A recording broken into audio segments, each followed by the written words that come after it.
You wrote here Yes. that by nature, Yes. I'm impervious to the voices that caution Yes. against personal peril. Right. When I undertake endeavors, Right. I believe to be just and beneficial to the majority. Right. That's me. That's me. I never look for personal benefits. I never look at danger. And that exactly was the way my dad was. That's the way my grandmother was. You know, it's like it's innate. It's in our DNA. And you want to serve your community. People will condemn you. They will abuse you. But you know, the moment we decide that this is the right thing to be done, you know, my dad fought so many battles in our town. This man cannot be king. This one has to be king. This one cannot be king because he was, you know, one time a thief. My dad will fight, mobilize everybody to make sure that man does not become a king. No wonder they called him Efon. Yeah, he will fight. He's a fighter. You know, this one cannot be Yaloja. This one is only this one. This one cannot be Chief Imam. So he got himself involved in all of that. And you took after him. Yes, because you stated it clearly in the book. Yes, sure. And you got your courage. I got my courage from your dad. Yes, it's so obvious.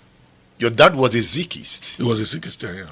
Your grandfather was an Awoist. And grandmother was an Awoist. How do you reconcile this? Well, he was rebellious. Just the way I also rebelled against him when he went to MPN and I remained in UPN. And at the point we're almost not on speaking terms in the house. And my daughter also rebelled against me. My daughter is Emilokan. I'm not Emilokan. my daughter is working in the presidency now. I will not step in there for anything. You are not Emilokan? No, I'm not Emilokan. Why did you decide not to be Emilokan? Well, I just feel that having related closely with the principals or the principal of Emilokan, and having worked in the National Assembly, you know, at the presidency myself, looking at our society and, you know, the condition we are in, I just felt that maybe the philosophy of Emilokan was not appropriate at this time. Yeah. You didn't like the philosophy of Emilokan for this period, for this time, yes. At the time Emilokan emerged, yes, you were a special advisor in the presidency. Yes. And you operated from the office of the vice president. Yes. That is Yemi Osinbajo, yes. And when the news was established, yes, the magazine that rattled the military yes, of that era, right, Yemi Osinbajo was part of the news. He was the secretary. Yeah, he was a legal secretary, yeah. Of the news. Of the news, yes. So that relationship has been way back. Oh, sure, certainly. As far back as 1989. So you supported Osinbajo to be president? I did.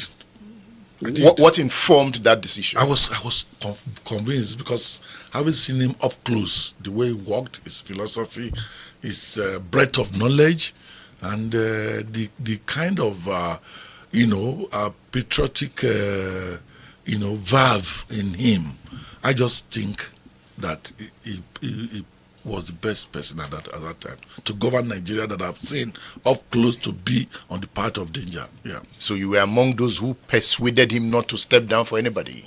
Well, I wouldn't say I persuaded him. We were all persuaded as a group. It was a group. It's not just an individual thing.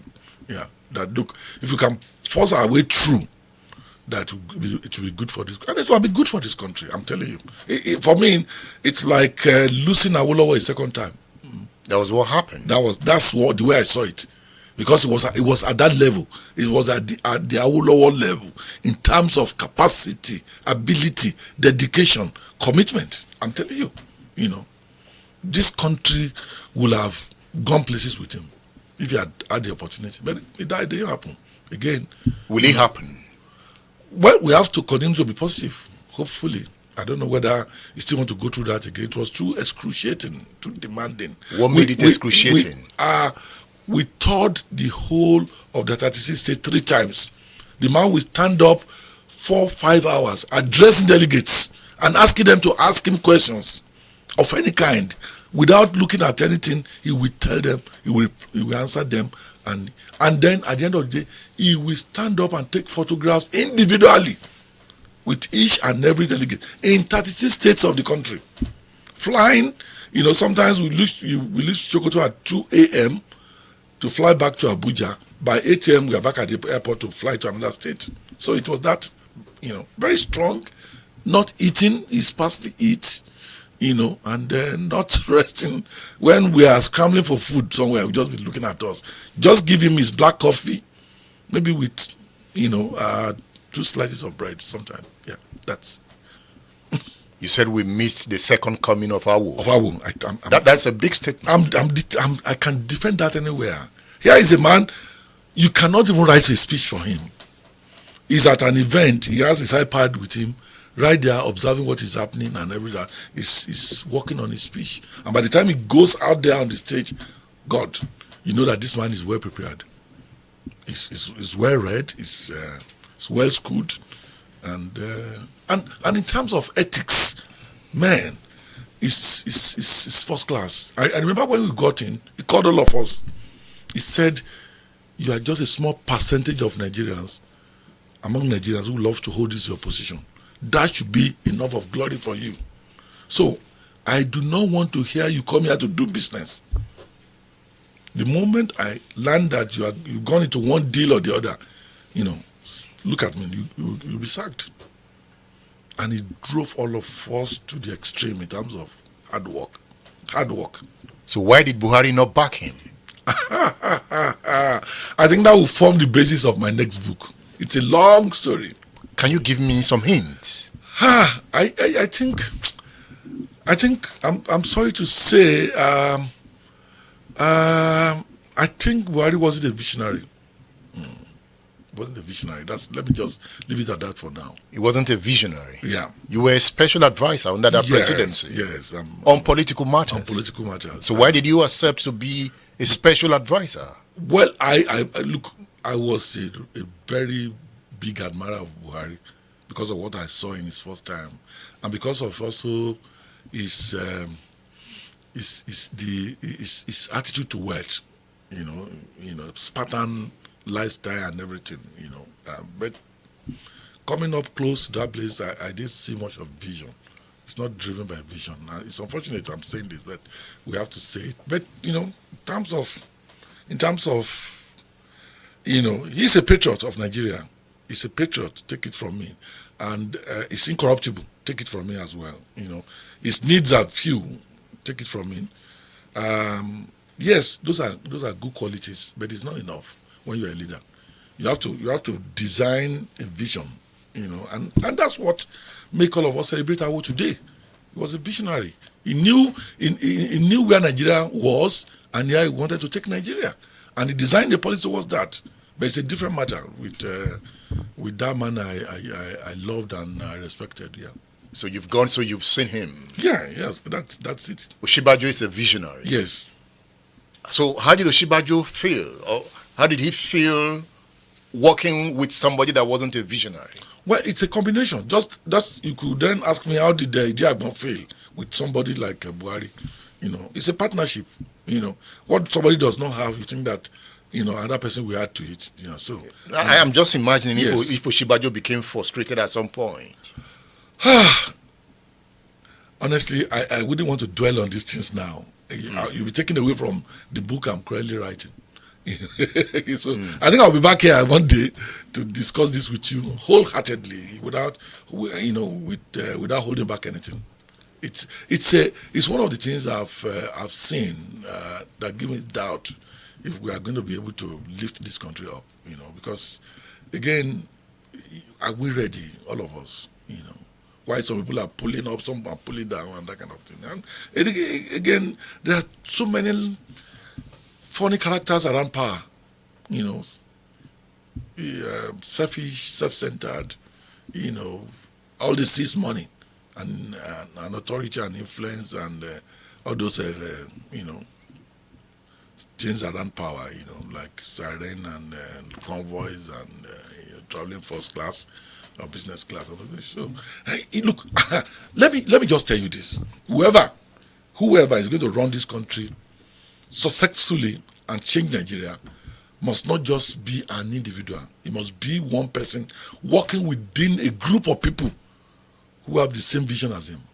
You cannot just be a president and have, a useless Inspector General of Police or a useless head of custom or immigration or Chief Justice of Nigeria, everybody must sign on, to your ideals and ideas and your vision.